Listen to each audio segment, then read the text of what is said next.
Meus queridos, nós estamos nesse mês de janeiro, a cada domingo, pela manhã, estudando sobre a Trindade, à noite nós temos refletido sobre pilares que formam a cosmovisão cristã, pilares da teologia reformada, sobre como nós devemos enxergar e viver nesse mundo.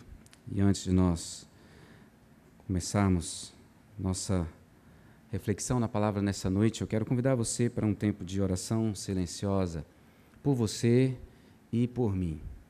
Por você, para que o Senhor abra o seu entendimento e você, de fato, ouça, compreenda aquilo que o Espírito Santo preparou para nós nessa noite. Por mim, para que eu seja fiel, expositor, naquilo que o Senhor quer falar-nos ao nosso coração. O salmista assim pediu ao Senhor: ensina-me, Senhor, o teu caminho e andarei na tua verdade.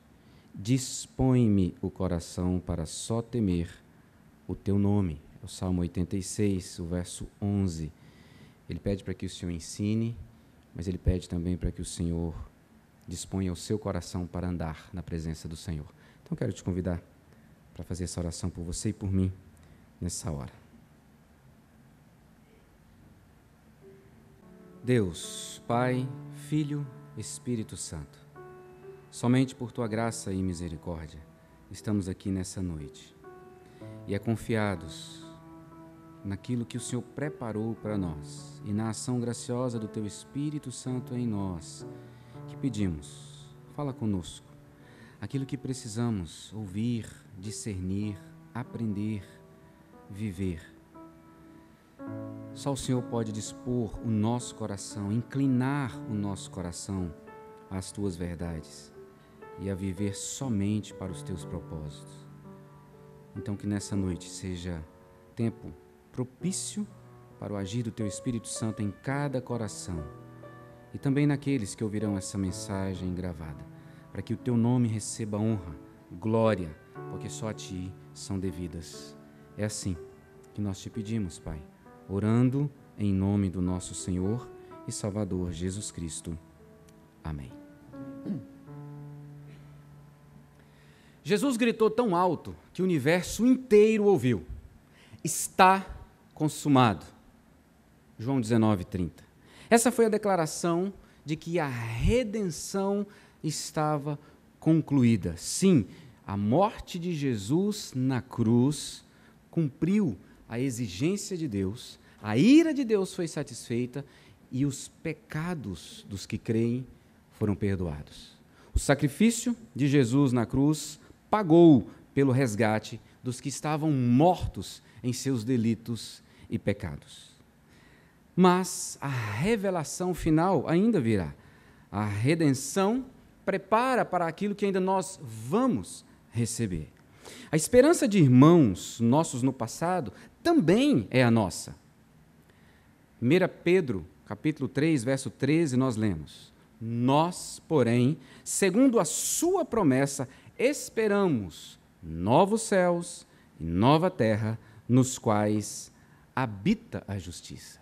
Uma pátria cujo edificador é o Deus eterno, o Criador do universo. Hebreus, capítulo 11, verso 10. Porque aguardava a cidade que tem fundamentos, da qual Deus é o arquiteto e edificador.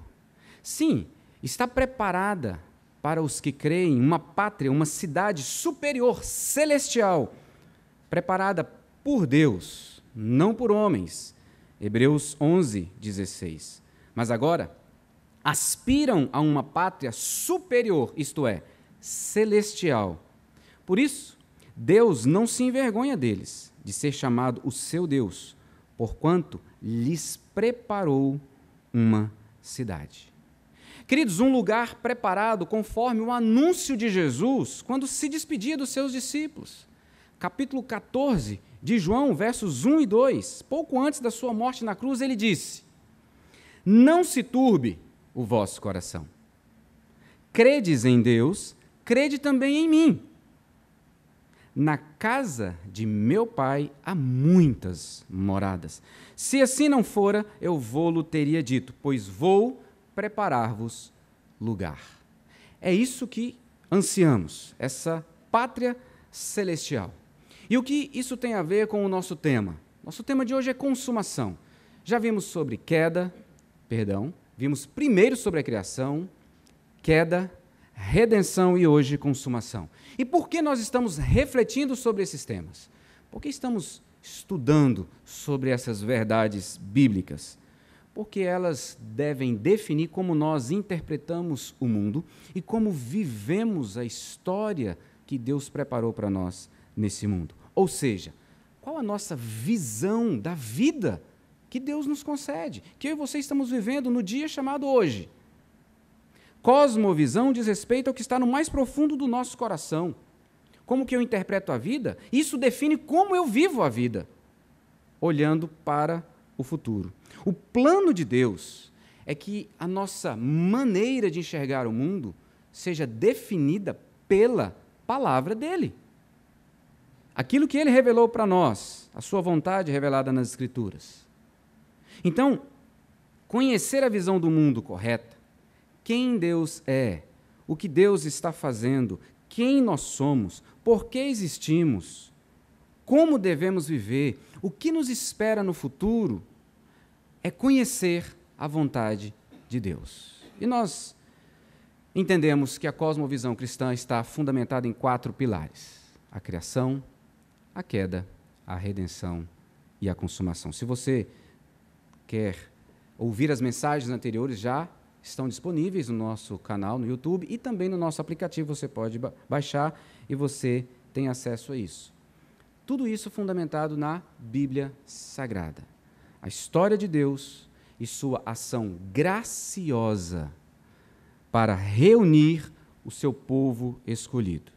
De Gênesis a Apocalipse, ou de Gênesis a Apocalipse, temos, como afirmou Michael Gorin no livro O Drama das Escrituras, de Gênesis a Apocalipse temos a história da marcha progressiva de Deus à sua restauração cósmica final. Então hoje nós vamos refletir sobre consumação e eu convido você a abrir o seu smartphone, ou seu tablet, ou a sua Bíblia impressa no livro de Apocalipse. Capítulo 21.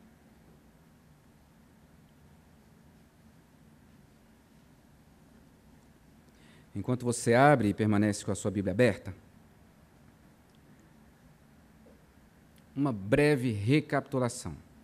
Criação diz respeito ao que era. Deus criou todas as coisas como o Senhor do Universo. Deus Pai, Deus Filho e Deus Espírito Santo, do nada, trouxeram à existência todas as coisas. Queda. O que se tornou?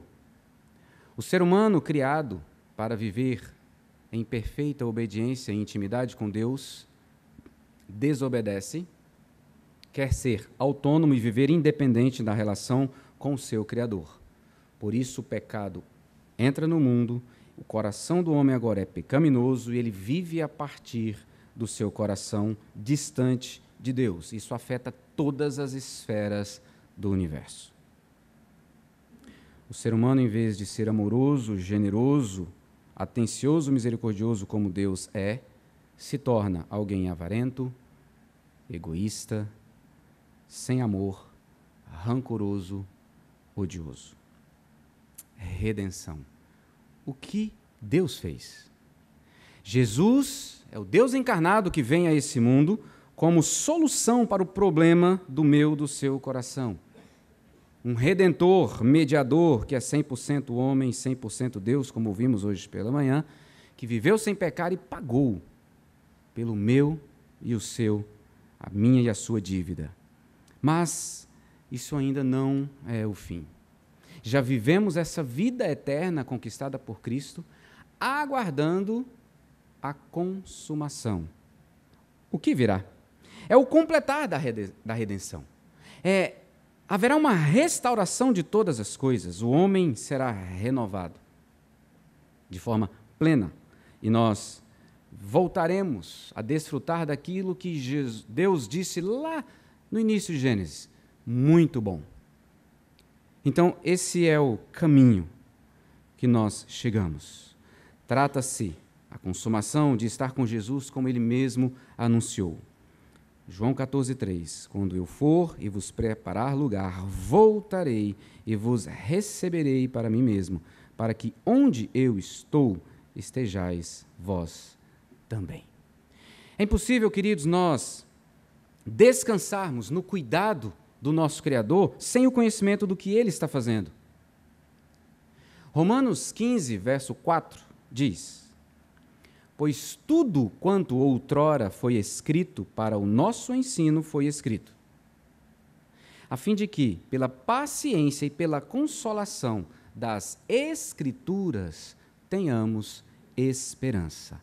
A nossa esperança está na revelação das Escrituras, que mostra para nós um Deus que criou todas as coisas, um homem que cai diante da tentação, que peca e se distancia de Deus, um Deus que age para redimir e resgatar esse homem criado à sua imagem e semelhança, e um Deus que no último dia consumará a sua obra perfeita. Então a nossa esperança não está em homens, em líderes, em governos, em ideologias, mas em Deus. E é a Bíblia que nos mostra essa história da redenção divina, como ela está caminhando. Então, o Apocalipse é um livro que apresenta para nós esse capítulo final, apresenta para nós a conclusão que Deus dá à história presente, a consumação. Os últimos capítulos, 21 e 22, apresentam para nós um pequeno retrato do que está reservado para a criação redimida, para todo homem e mulher que confessam Jesus como Senhor e Salvador. E por que eu digo apenas um pequeno retrato? Por causa do que Paulo nos ensina. 1 Coríntios, capítulo 2, verso 9. Mas, como está escrito, nem olhos viram, nem ouvidos ouviram, nem jamais penetrou em coração humano o que Deus tem preparado para aqueles que o amam. Então, antes de nós lermos os versos de 1 a 8 de Apocalipse 21, deixa eu apresentar só um panorama geral do livro, para que você entenda o que é que começa a acontecer a partir do capítulo 21. No primeiro capítulo, o autor do livro, João, discípulo que andou com Cristo, ele registra a visão que ele teve de Jesus Cristo exaltado. E ele então recebe uma ordem de registrar tanto o que está acontecendo, primeiro século, quanto ao que ocorrerá no futuro.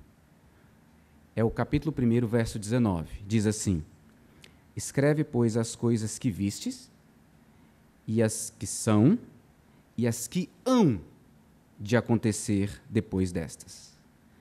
Os capítulos 2 e 3, João traz uma palavra de encorajamento às 7 igrejas da Ásia Menor, para que permaneçam fiéis ao Evangelho, mesmo em meio às lutas, perseguições, dificuldades enfrentadas.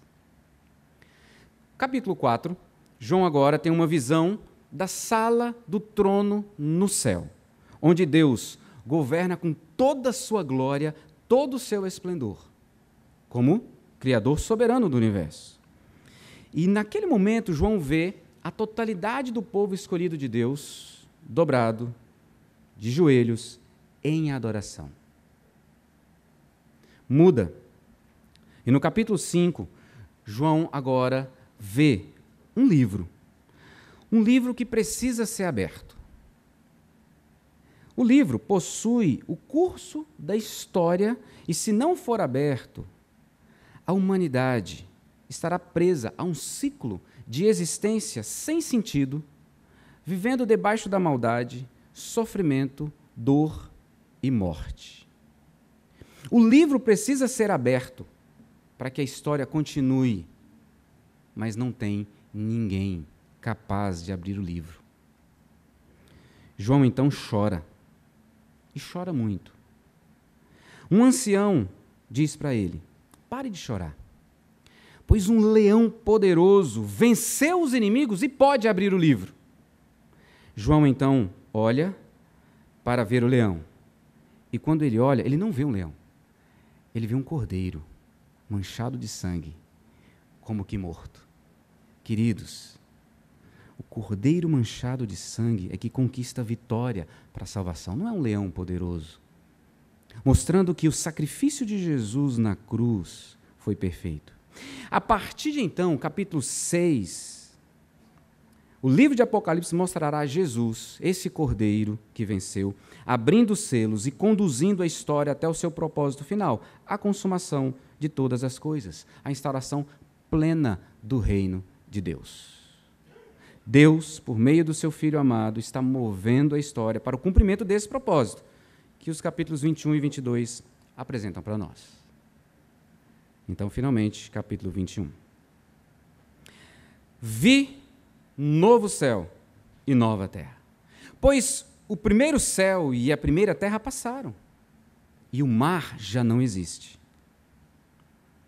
Vi também a cidade santa, a nova Jerusalém, que descia do céu da parte de Deus, ataviada como noiva, adornada para o seu esposo.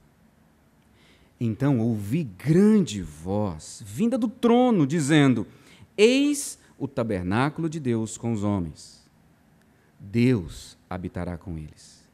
Eles serão povos de Deus, e Deus mesmo estará com eles. E lhes enxugará dos olhos toda lágrima, e a morte já não existirá. Já não haverá luto, nem pranto, nem dor, porque as primeiras coisas passaram. E aquele que está sentado no trono disse: Eis que faço novas todas as coisas. E acrescentou: Escreve, porque estas palavras são fiéis e verdadeiras. Disse-me ainda: Tudo está feito. Eu sou o Alfa e o Ômega, o princípio e o fim. Eu, a quem tem sede, darei de graça da fonte da água da vida. O vencedor herdará estas coisas, e eu lhe serei Deus, e ele me será filho. Quanto, porém, aos covardes, aos incrédulos, aos abomináveis, aos assassinos, aos impuros, aos feiticeiros, aos idólatras e a todos os mentirosos, a parte que lhes cabe será no lago que arde com fogo, a saber, a segunda morte. O que Deus está preparando para o seu povo escolhido? O que Deus está preparando para mim e para você, que cremos e confessamos Jesus como Senhor e Salvador? E eu vou meditar com vocês sobre 2 pontos. O que Ele está preparando? Um lugar restaurado, uma criação restaurada. Um lugar restaurado, versos 1 e 2. Nós estamos diante do alvo final da missão de Deus, queridos. Reunir todo o seu povo para viver em intimidade perfeita com Ele, Pai, Filho e Espírito Santo, por toda a eternidade. Deus preparou um lugar para isso. Uma habitação para todos nós. O que foi dito por Jesus se cumpre aqui. A morada para todos os filhos de Deus em Cristo Jesus. E veja, a visão de João desse novo céu, nova terra, não é nada que vem, que já não existia. É algo qualitativamente novo, e não algo que não existia e que agora foi criado. Então, o novo céu e a nova terra é a restauração de todas as coisas.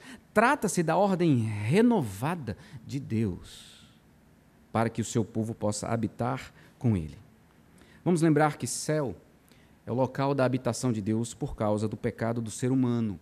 A distância do homem e Deus fez com que Deus, então, tivesse um lugar para a sua habitação. E agora, anunciando a unidade e a harmonia restaurada, Deus vem do seu lugar, da sua habitação, para habitar com o seu povo.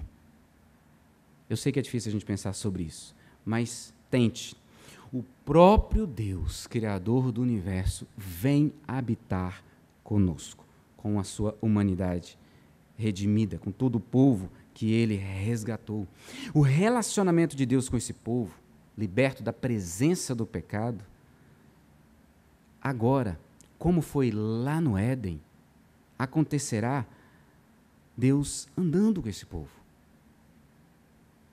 Então há um lugar preparado, uma cidade santa, diz o verso 2. A Nova Jerusalém, uma cidade espiritual, cidade celestial, onde Deus vai habitar com o seu povo. O relacionamento de Deus com o seu povo, liberto da presença do pecado, acontece nesse lugar preparado pelo Senhor. Um lugar restaurado. Queridos, salvação, portanto, não é uma fuga da terra para um céu espiritualizado. Salvação é libertação de nós mesmos para viver a vida de Deus com Ele, onde Ele está, por onde Ele nos levar. Salvação implica na restauração do mundo, sendo redimido pelo poder de Deus para que nós possamos viver com Ele. Esse é o reino que já desfrutamos parcialmente aqui. Não vamos ter um reino perfeito aqui. Não adianta a gente tentar, porque somente o Senhor assim fará. Mas aqui é só um trailer, né? Capítulo 21, eu quero que você acompanhe comigo. A partir do verso 9, o João vai tentar, com aquilo que ele está vendo, apresentar para a gente como é que será esse lugar. Então eu não vou caminhar por todo o texto, vou deixar você fazer isso, e com dúvida depois a gente conversa. Mas veja comigo o verso 22, capítulo 21, verso 22. Olha só que lugar é esse que Deus está preparando para nós. Nela, na cidade santa, eu não vi santuário. Por quê? Porque o seu santuário é o Senhor, o Deus Todo-Poderoso e o Cordeiro. A habitação é onde Deus está. Estamos juntos com Ele, a habitação é Ele, esse Deus que habita em nós pelo seu Espírito, mas que lá nessa terra, nessa cidade, não tem um lugar específico, um santuário, um templo, onde Ele habita, onde nós vamos para estar diante dEle. Ele habita conosco e nós habitaremos com Ele. Verso 23. Essa cidade não precisa de sol nem da lua para lhe darem claridade. Por quê? A glória de Deus a iluminou, e o Cordeiro é a sua lâmpada. A glória de Deus é que ilumina e reflete sobre nós. Dá um pulo aí, capítulo 22, verso 1. Ele ainda está falando sobre essa cidade. Então me mostrou o rio da água da vida, brilhante como cristal, que sai do trono de Deus e do Cordeiro. Um lugar onde a água da vida mata a sede de todo e qualquer ser humano, a sede de existência. Verso 2. No meio da praça, uma cidade tem uma praça, de uma e outra margem do rio está a árvore da vida, que produz 12 frutos, dando o seu fruto de mês em mês. Queridos, não falta alimento. Final do verso. E as folhas da árvore são para a cura dos povos. Não há doente. É tudo perfeito. Verso 3. Nunca mais haverá qualquer maldição. Nela estará o trono de Deus e do Cordeiro. Os seus servos o servirão. Nós vamos trabalhar. Nós vamos servir a esse Deus. Mas, como resposta desde o início, quando o trabalho é criado para a glória de Deus, agora sem as manchas, a mácula do pecado. E veja o verso 4. Contemplarão a sua face. Deus não será mais invisível. Estaremos diante do Deus Todo-Poderoso, Criador dos céus e da terra. Queridos, um lugar restaurado, um lugar renovado, um lugar perfeito. Isso Deus está preparando para nós. Vivemos aqui com os pés no chão, mas a mente no céu, esperando esse glorioso dia, desse lugar onde habitaremos todos juntos, onde não falta alimento, onde não há fome, onde não há sede, porque a água viva se faz presente, onde não há enfermidade. E é por isso que nós podemos agora, então, para o segundo ponto, uma criação restaurada. Verso 3, 21, verso 3. João continua vendo, mas agora ele ouve também uma voz vinda do trono, dizendo: Eis o tabernáculo de Deus com os homens. Deus habitará com eles. Eles serão povos de Deus, e Deus mesmo estará com eles. Ele lhes enxugará dos olhos toda lágrima, e a morte já não existirá. E já não haverá luto, nem pranto, nem dor, porque as primeiras coisas passaram. E aquele que está sentado no trono diz: eis que faço novas todas as coisas. E acrescentou: escreve isso, porque essas palavras são fiéis e verdadeiras. Toda a vida humana unida a Cristo Jesus e toda a criação terão uma existência transformada. A maldição foi removida. A maldição do pecado foi extirpada, queridos. Trata-se do que nós podemos lembrar e que ecoa aqui, Atos 3:21, ao qual é necessário que o céu receba até os tempos da restauração de todas as coisas, de que Deus falou por boca de seus santos profetas desde a antiguidade. Todas as coisas são restauradas. Toda a criação é restaurada. Isso implica no relacionamento com Deus, restaurado, no relacionamento com os outros, restaurado, e num relacionamento com toda a criação, restaurado. E nós vamos ver isso. Primeiro, o relacionamento com Deus restaurado. Deus não será mais invisível. Veremos Deus face a face. Deus habitará conosco, com eles. Verso 22, 4 e 5 que nós lemos fala sobre isso. Nós vamos contemplar face a face. Então já não haverá noite. Olha o verso 5, eu não tinha lido o verso 5, quero ler o verso 5 agora com você, capítulo 22. Então já não haverá noite, nem precisam eles de luz de candeia, nem da luz do sol, porque o Senhor Deus brilhará sobre eles e reinarão pelos séculos dos séculos. Queridos, estaremos diante do Deus Todo-Poderoso, em perfeita intimidade. Aquilo que desfrutamos aqui ainda de forma parcial, leitura da Bíblia, contemplação da majestade de Deus, dos seus atributos, oração diante desse Deus Santo. Tudo isso que é apenas parcial será pleno e abundante naquele glorioso dia. Estaremos diante de um Deus que não se esconde mais. Trata-se da pura intimidade. Agora, lembre-se da promessa de João, esse mesmo João, só que na sua carta, primeira carta, capítulo 3, verso 2.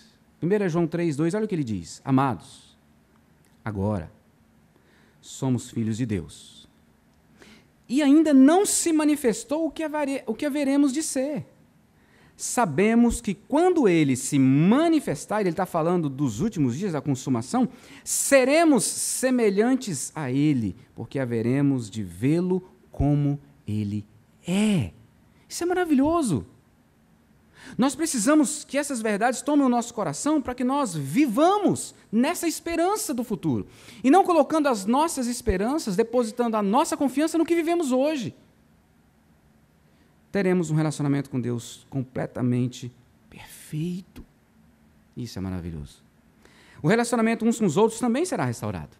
E a gente vê isso, veja, primeiro no verso 3, quando ele diz que esse lugar de habitação de Deus, tabernáculo, nos lembra do Antigo Testamento, quando Deus instrui a orientação do tabernáculo, onde representará a presença dele no meio do seu povo, a habitação dele com o seu povo. Então ele vai habitar com eles. Está no plural. Eles serão povos de Deus, apontando para toda raça, toda tribo, toda nação, etnias diferentes. Povos de todo o mundo, lavados e remidos no sangue do Cordeiro, estarão diante do Senhor. Eles serão povos de Deus e Deus mesmo estará com eles. Nós erramos, talvez você, eu já errei, em pensar que a história bíblica diz respeito a mim como particular. Não. Deus está redimindo um povo. É um povo. Eu faço parte desse povo, mas ele está redimindo um povo. Então a redenção tem uma abrangência para abraçar de todos os povos os seus eleitos. Então, e a partir daí, é claro, toda a criação. Como será essa harmonia entre eu e você, eu e o outro lá? O verso de número 4 diz para mim. Não vai ter lágrima, não vai ter morte, não vai ter luto, não vai ter pranto, não vai ter dor. A gente não vai machucar o outro. A gente não vai falar mal do outro. A gente não vai mentir. A gente não vai querer levar vantagem. A gente não vai achar que é mais santo que o outro. Porque nada disso mais vai existir. Aquilo que hoje eu e você fazemos e que machuca o outro, que fere o outro, não vai existir. Então, o nosso relacionamento será perfeito. É óbvio que, como gente em cujo coração habita o Espírito Santo, nós lutamos hoje para não fazermos isso aqui. E Jesus diz, se pensar que você pode estar pensando assim, mas não vai ter morte, eu nunca matei ninguém. Você já matou sim. Porque Jesus diz que quando eu tenho ódio no coração em relação a alguém, eu me torno um assassino. E quantas vezes você já pode ter dito, fulano morreu para mim? Você acaba de matá-lo em seu coração. E você se torna um assassino.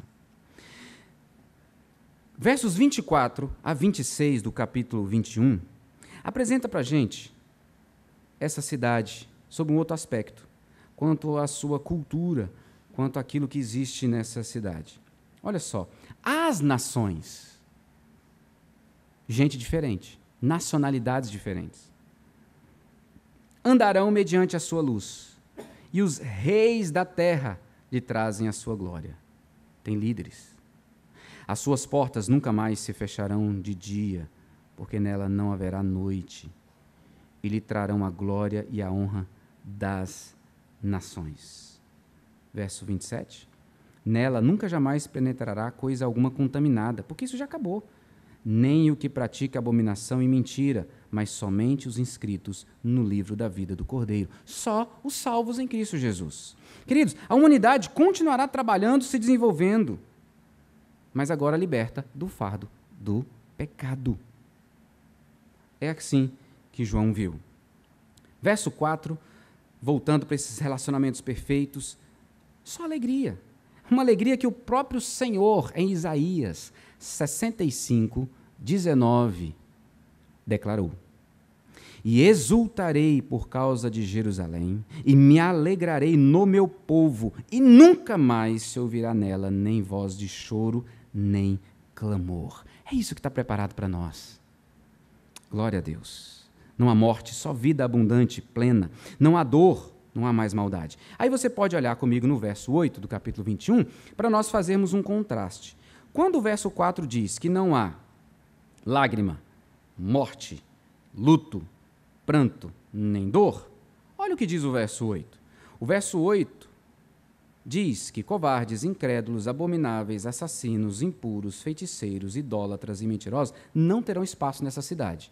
Eles vão para outro lugar, no lago que arde com fogo e enxofre, a saber, a segunda morte. Então, por contraste, eu vou olhar para essa cidade, Nova Jerusalém, e lá não tem covardes. Não há gente que pratica injustiça, a maledicência, que é um ato próprio de quem é covarde, que mente sobre o outro para levar vantagem, que é injusto. Nessa cidade não há espaço para incrédulos, quer dizer, aquele que não confiou na palavra de Deus, não entregou a vida a Cristo, não faz caminho nessa cidade, Nova Jerusalém. Os abomináveis, quem são os abomináveis, queridos? São os que vivem conforme o mundo. Capítulo 17 vai falar sobre a Babilônia, depois leia. Então, aquele que caminha conforme o mundo é abominável ao Senhor. Então, não há espaço na Nova Jerusalém para aqueles que caminham conforme o curso do mundo. Aos assassinos, não há espaço para aqueles que tiram a vida dos outros. E aí, lembro de Mateus 5, que não se trata apenas daquele que tira a vida com uma arma de fogo, enforcando ou fisicamente, mas aquele que mata o outro no seu próprio coração. Impuros, não há impureza. Impuro aqui é do grego, da palavra grega que dá origem a pornografia, a palavra porneia, que dá pornografia. Então, tudo que envolve a área sexual de forma impura não tem espaço na Nova Jerusalém. Até porque não haverá isso lá, como Jesus disse, eu vou falar sobre isso daqui a pouquinho. Mas quem pratica prostituição, adultério, homossexualidade, está fora da Nova Jerusalém. Feiticeiros, quem usa magia para enganar, idólatras, aqueles que servem deuses que não o único Deus, todos os mentirosos, quem transforma a verdade em mentira. Não existe lugar para esses, porque o lugar, Nova Jerusalém, é totalmente transformada. A presença de Jesus conosco nos livra de uma maneira plena de todo o sofrimento. E como será o meu e o seu corpo? Essa é uma curiosidade que nós temos. Então vamos pensar como que a Bíblia apresenta para a gente. O corpo ressurreto de Jesus foi reconhecido pelos seus discípulos. Você deve lembrar, quando você lê Lucas 24, por exemplo, que eles reconhecem Jesus Cristo. Mas Jesus entra numa sala com portas trancadas, bem como esse texto de Lucas 24 deixa a gente perceber que Jesus percorre longas distâncias em pouco tempo. Bem, Jesus, ao ressuscitar, também se alimentou, comeu pão e comeu peixe. Jesus, quando falou aos saduceus, que perguntaram para ele como é que seria no céu a lei do levirato, ou seja, a esposa viúva deveria ter relação com o cunhado para que assim tivesse a descendência. E eles fazem uma pergunta para Jesus. Todos morreram. E lá no céu, ela vai ser esposa de quem? Jesus disse, lá no céu não tem casamento. Lá no céu as pessoas não se dão em casamento. Bem, tudo isso a gente vai juntando, e aí a gente lembra de Paulo, que diz assim, Filipenses 3, 20 e 21. Pois a nossa pátria está nos céus, de onde também aguardamos o Salvador, o Senhor Jesus Cristo, o qual transformará o nosso corpo de humilhação para ser igual ao corpo da sua glória, segundo a eficácia do poder que ele tem de até subordinar a si todas as coisas. Então nós vamos ter um corpo como Jesus teve, nós vamos comer como Jesus comeu, vamos ser reconhecidos como Jesus foi reconhecido, nós vamos poder entrar e sair no ambiente com a porta trancada, nós vamos percorrer longas distâncias de forma rápida, e eu sei que sua cabeça está dando nó como a minha. Então, resumindo, nós, olhando para a Bíblia, podemos inferir que nosso corpo, ou essa nova morada, experimentaremos coisas familiares, que nós conhecemos hoje, mas coisas completamente desconhecidas, que nós não sabemos. E aí, mais uma vez, eu quero citar Paulo. Agora, 1 Coríntios, capítulo 13, verso 12. Porque agora vemos como em espelho, obscuramente. Então veremos face a face. Agora conheço em parte. Então conhecerei como também sou conhecido. O então é o glorioso dia de novo céu, nova terra. Por último, queridos, o nosso relacionamento com toda a criação será restaurada. O verso 5 diz, Deus diz para ele, eis que faço novas todas as coisas. E isso inclui o nosso relacionamento com toda a criação. Como a queda afetou o ser humano e, ao afetar o ser humano, afetou também toda a criação, e o leão, que foi criado para comer grama, passou a comer a ovelhinha, do mesmo jeito, a restauração, a redenção, visa a renovação de todas as coisas. Então veja, eu e você, que fomos criados para desfrutar de comunhão com Deus e junto com toda a criação, experimentaremos isso de novo. Significa que você pode fazer carinho no leão de novo, sem precisar ser aqueles lá da Argentina que estão dopados, cheios de comida e sem dente, né? Não precisa ser. Ele estará do seu lado de forma perfeita. Colossenses 1, 19 e 20 diz, Colossenses 1, 19 e 20. Porque aprouve a Deus que nele residisse toda a plenitude, e que, havendo feito a paz pelo sangue da sua cruz, por meio dele reconciliasse consigo mesmo todas as coisas, quer sobre a terra, quer nos céus. Jesus, com a sua obra, reúne e reconcilia consigo todas as coisas. Então, do mesmo modo que nada permaneceu intocado pelo poder do pecado quando a queda aconteceu, agora, na restauração de todas as coisas, nada ficará de fora. Da criação, ficarão de fora aqueles que não se dobrarem diante de Jesus. Então, a intenção original de Deus para a sua criação será restaurada. Romanos 8, 19 a 21, nós lemos: a ardente expectativa da criação aguarda a revelação dos filhos de Deus. Pois a criação está sujeita à vaidade, não voluntariamente, mas por causa daquele que a sujeitou, na esperança de que a própria criação será redimida do cativeiro da corrupção, para a liberdade da glória dos filhos de Deus. Queridos, a criação hoje vive na miséria da queda, mas ela aguarda, ansiosa, a libertação plena, a renovação futura.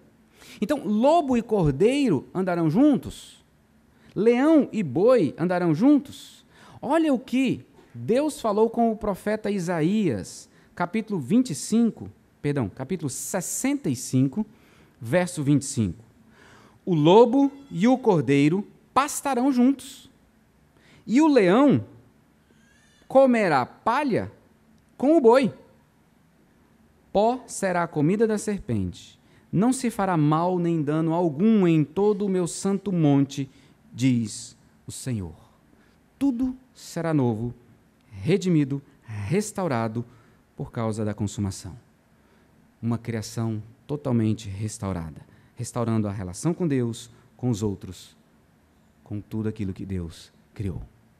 Então Deus está preparando para mim e para você, que cremos em Jesus Cristo como Senhor e Salvador, um lugar renovado, restaurado. Mas também uma criação restaurada. E o nosso relacionamento com Deus, uns com os outros e com toda a criação, será novo. Concluindo, no princípio criou Deus. Significa que Deus é antes de todas as coisas. Significa que Ele é a causa de todas as coisas. Significa que Ele está acima de todas as coisas e que Ele é o alvo de todas as coisas. Essa é a minha e a sua situação, queridos. Toda a criação tem o Deus eterno como o seu alvo. E se não fazemos assim, se não vivemos assim, é porque estamos distantes desse Deus, não fomos renovados. Todo aquele que é restaurado em Cristo Jesus olha para Deus como o alvo da sua existência, porque Ele é acima de todas as coisas. Como seres criados e destinados a serem independentes do Criador, a nossa existência só tem sentido se for unida a Ele. Fora dele, não há. Então, o propósito da história bíblica é culminar com uma criação renovada, curada, redimida, totalmente restaurada. Isso fala de um lugar restaurado, a habitação perfeita de Deus com o seu povo, com os seus povos, mas também uma criação restaurada no relacionamento com Deus, uns com os outros, com toda a criação. O livro de Apocalipse termina com uma tríplice promessa, e eu quero que você acompanhe, capítulo 22. Verso 7, Jesus diz: eis que venho sem demora. Capítulo 22, verso 12, eis que venho sem demora. E o verso 20, segunda parte, certamente venho sem demora. Jesus está dizendo, eu venho em breve. Eu venho em breve. E você pode estar pensando, mas pastor, isso aí foi escrito no século I, por volta de 100 depois de Cristo, e era em breve, e até hoje nada? Quase 2000 anos? Sim. Da perspectiva de um Deus eterno, está breve. Da minha e da sua perspectiva pode estar demorando, mas eu e você não sabemos quando será. E isso diz para mim e para você que precisamos estar preparados para esse dia. Mas há também um convite. O convite você vê no verso de número 17, eu quero que você leia junto comigo. Capítulo 22, verso 17. Veja o convite de Deus.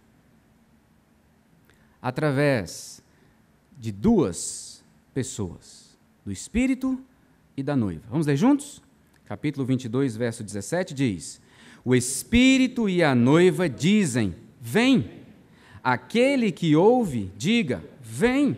Aquele que tem sede, venha. E quem quiser, receba de graça a água da vida. É o convite para a salvação, para aqueles que ainda não entregaram a vida a Jesus Cristo. Ele, Jesus, é a água da vida. É Ele que dá de beber àqueles que já foram salvos, para que continuem se alimentando dele. É a noiva que está clamando. Mas Ele oferece água para aqueles que ainda não conhecem Jesus como Senhor e Salvador, porque Ele é que dá a vida eterna. Então, aqueles que estão ainda perdidos, distantes de Deus, são chamados: venha beber da água da vida. E você jamais terá sede, porque se trata da vida eterna. Queridos, a história está sob a direção de Deus. A consumação chegará. Eu e você vivemos como? Crendo que Deus criou todas as coisas e domina sobre todas as coisas. Eu e você vivemos crendo que nós caímos, fomos afetados por causa do pecado e estávamos totalmente distantes de Deus. Eu e você, pela palavra de Deus, cremos que Ele agiu para a nossa redenção, para o nosso resgate, e nos deu nova vida em Jesus. E eu e você vivemos nesse mundo crendo que Ele voltará e trará a cidade santa e virá habitar comigo e com você, e o veremos face a face. E é isso que nos motiva a viver. Queridos, veja aqui no verso 17, o Espírito Santo está dizendo para os perdidos: venham e bebam da água. E a noiva, quem é a noiva? A igreja, eu e você. Nós temos que dizer para os outros: venham beber dessa água. Venham fazer parte dessa igreja, desse povo de Deus. Eu trouxe 4 aplicações para mim e para você, à luz desse relato bíblico da consumação. Primeiro, a minha e a sua vida de adoração. Por que nós adoramos a Deus? Queridos, adorar é já desfrutar agora, por antecipação, daquilo que teremos por toda a eternidade com Ele face a face. Mas já desfrutamos disso hoje. Adoramos a Deus, desfrutamos de estar na Sua presença, deleitando-se na Sua presença, lendo a Sua palavra, enxergando quem Ele é pela revelação bíblica, contemplando a Sua grandeza, os Seus atributos, ao lermos a palavra, mas também orando, conversando com Ele e ouvindo. Então nós permanecemos vigilantes, cheios de esperança, olhando para lá, vivendo aqui, pregando o Evangelho aqui, mas não, nosso coração não está aqui. O nosso coração está lá, no que Ele está preparando para nós. Por isso, nós lutamos contra o pecado. Por isso, não queremos pecar contra o Senhor. Então, a segunda aplicação é a nossa santificação. Nós vivemos segundo a vontade dEle. Buscamos santidade como reflexo da habitação do Espírito Santo em nós. Abandonamos o pecado e pedimos: Senhor, não nos deixe pecar. Ou seja, queridos, vivemos arrependimento diário, porque examinamos o coração e identificamos os nossos pecados. Porque seremos santos pela eternidade. Aqui ainda enfrentamos o pecado. Mas o nosso destino, quando a consumação chegar, é ser santo pela eternidade. Eu sei que você não sabe o que é isso, eu também não sei.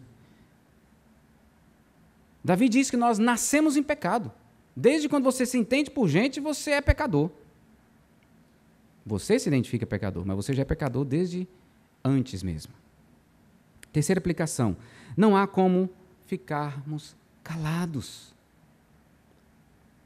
Precisamos evangelizar, precisamos anunciar o Evangelho, precisamos falar, testemunhar, anunciar, pregar e dizer: Ele está voltando em breve.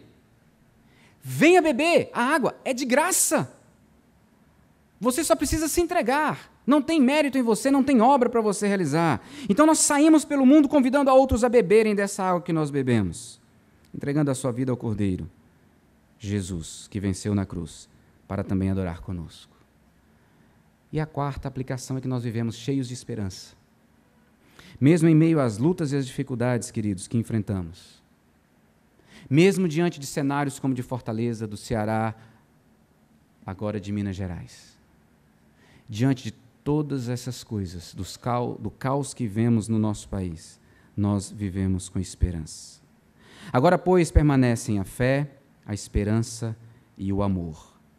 Estes três, porém o maior destes é o amor. Paulo está ensinando para mim e para você que a fé é o meio pelo qual nós nos apropriamos da salvação em Cristo Jesus. O amor é a expressão exterior dessa nossa fé, porque o amor é que nos salva em Cristo Jesus e nos faz a viver, nos leva a viver para Ele. O que é a esperança aqui? A esperança é a expectativa confiante de que a plenitude do reino de Deus virá. Isso não acaba. Não acaba a fé, não acaba a esperança e não acaba o amor. Deus é amor, é eterno. Ele coloca fé no nosso coração. E a esperança é essa expectativa que eu e você temos. A plenitude do reino virá. Nós não estamos vivendo aqui, sofrendo aqui, sem um futuro. Todo o meu e seu sofrimento aqui tem um propósito divino, que vai acima do que a gente possa pensar. Mas nós olhamos para o sofrimento, olhamos para a esperança, a expectativa certa daquilo que o Senhor tem para nós. Leslie Newbegin, em seu livro O Evangelho em uma Sociedade Pluralista, afirma o seguinte: uma ação significativa na história é possível somente quando há alguma visão de um propósito futuro. Uma ação significativa na história é possível somente quando há alguma visão de um propósito futuro. Aquilo que eu e você temos de expectativa, de esperança para o futuro, molda a nossa missão. E a nossa urgência em pregar o Evangelho é proporcional ao nosso desejo de estar com Deus pela eternidade, livre do pecado. Porque Jesus vai voltar e o novo céu e nova terra serão plenamente instaurados quando o Evangelho for pregado a toda criatura. Mateus 24:14. Então, se eu anseio pelo céu, eu tenho que fazer, no mínimo, a minha parte. Mas eu também invisto para que missionários vão por todo o mundo. Então, queridos, quando a gente tem uma visão correta do futuro, a gente vive na expectativa correta no presente. Imagine um jovem que está namorando e que discerniu, os dois jovens, né? Um rapaz e uma moça, discerniram que querem viver a vida conjugal, quero construir família, quero passar o resto da minha vida com essa pessoa. Então ele adquire uma esperança: vou casar com ela, vou casar com ele. O que é que eles vão fazer a partir desse momento? Todas as energias, todo o plano, toda a dedicação será para que eles conquistem esse objetivo. Até o que eles vão renunciar para cumprirem esse objetivo. É assim que nós devemos viver, aguardando a volta do nosso Senhor e Salvador Jesus Cristo. Renunciamos tudo aquilo que nos impede de desfrutarmos dessa intimidade com Ele. Nós não vivemos nesse mundo sem esperança, nem vivemos nesse mundo otimistas quanto à transformação da sociedade por mudanças sociais. Nós vivemos nesse mundo na esperança de que Jesus vai voltar e que vai renovar todas as coisas, onde nós vamos habitar com Ele por toda a eternidade, desfrutando de intimidade face a face. O Deus que se revelou para nós em Cristo Jesus estará diante de mim e de você na plenitude do seu reino. Eu quero te convidar a fechar os seus olhos. E, mais uma vez, pedir para que você ore.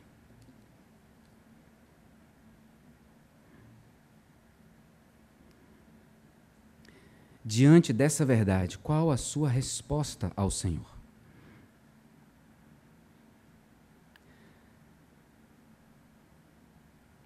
Para você que já é discípulo de Jesus, peça a Deus para viver uma vida de adoração, para ser santificado, para ser renovado diariamente a essa esperança da eternidade no céu. Mas peça a Deus para te fazer um evangelizador em todo o tempo, em toda e qualquer circunstância, dizendo: venham beber da água da vida.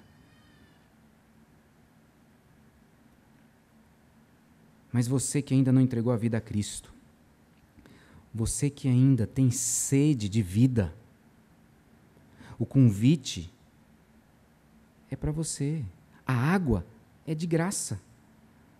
Você só precisa dobrar-se diante de Jesus, reconhecendo o seu pecado da independência, da autonomia, pretensa independência, porque se você está de pé, é porque Deus te sustenta. Se você tem saúde e vida, é porque Deus te dá saúde e vida. Então reconheça que você depende de Deus, aquele que te criou.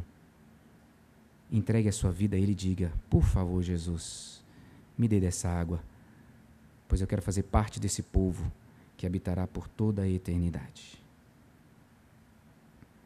Deus, estamos aqui por Tua graça. E eu peço, Senhor, que essas verdades inundem os nossos corações, mentes, e nos faça viver conforme o Teu plano. Não permita que coloquemos o nosso coração com esperança nas coisas da terra, mas que olhemos para o novo céu, nova terra que estão preparados para nós. E ansiemos por esse glorioso dia, onde estaremos livres da presença do pecado. Ah, Deus, em nome de Jesus, renova em nós esse olhar de quem espera pelo céu e não de quem quer viver na terra. E que isso nos molde em nossos relacionamentos. Já hoje vivamos com o intuito, o objetivo, a motivação de não provocar lágrimas, dor, sofrimento no outro. A não ser que isso seja correção em amor. Mas Deus nos santifica e nos faz viver conforme Jesus Cristo viveu e nos capacita a viver para Ele. Salva aqueles que ouviram essa mensagem, a quem o Senhor escolheu, para que se dobrem diante do Senhor, Pai. Recebam Jesus como Salvador e vivam já agora a vida eterna, mesmo que ainda não de forma plena, mas se preparando para esse glorioso dia. Eu peço assim, em nome de Jesus Cristo. Amém. Portanto, nós vivemos para a glória desse Deus, para revelar ao mundo quem Ele é. Gênesis 28:15 nós lemos: Eis que eu estou contigo, e te guardarei por onde quer que fores, e te farei voltar a esta terra, porque te não desampararei até cumprir eu aquilo que te hei referido. Essa palavra de Deus a Jacó chegou a mim e a você. Chegou aos discípulos, quando Jesus disse que eu estarei convosco todos os dias até a consumação dos séculos, e chega para mim e para você, porque Deus é comigo e com você até o glorioso dia da sua volta. Ele jamais nos desamparará. É por isso que nós vivemos para Ele. É por isso que nós podemos interceder pela Igreja Presbiteriana de Brasília e pelo nosso país. E agora você terá um tempo para fazer isso, você de forma individual, silenciosa, fará essa oração pelo nosso Brasil. Tem Brumadinho como motivação para você, tem todo o Ceará, tem o governo do nosso país, deputados e senadores que tomarão posse agora, no início de fevereiro. Então, ore pelo nosso país, mas ore pela nossa igreja. Como nós precisamos de sermos transformados pelo Espírito Santo. Vamos ter alguns instantes de oração assim, depois eu vou fazer uma oração e receberemos a bênção apostólica. Sim, Deus, nós engrandecemos o Teu nome pela obra da salvação. Engrandecemos o Teu nome pela obra da criação. Engrandecemos o Teu nome pela certeza da consumação de todas as coisas. Pai, nós louvamos porque o Senhor é o nosso Deus. Não há nada em nós que pudesse permitir ou até mesmo motivar o Senhor preparar um lugar tão maravilhoso para nós e nós podemos desfrutar da presença gloriosa do Senhor face a face. Tudo isso é graça, isso nos constrange, por isso queremos viver para Ti, queremos viver para anunciar quem Tu és, queremos viver para que o Senhor seja adorado, queremos Te adorar de todo o nosso coração, queremos confiar no Senhor, queremos entregar nossa vida a Ti e pedir que o Senhor nos transforme à imagem do Teu Filho Jesus Cristo. Teu povo orou pelo Brasil e continuará orando. Teu povo orou pela Igreja Presbiteriana de Brasília e continuará orando. Ouça a oração do Teu povo feita nesse lugar, responda conforme a Tua vontade soberana. E naquilo que nós não soubemos orar como convém, ó Espírito Santo, interceda por nós. Pois nós confiamos e oramos em nome de Jesus Cristo. Amém.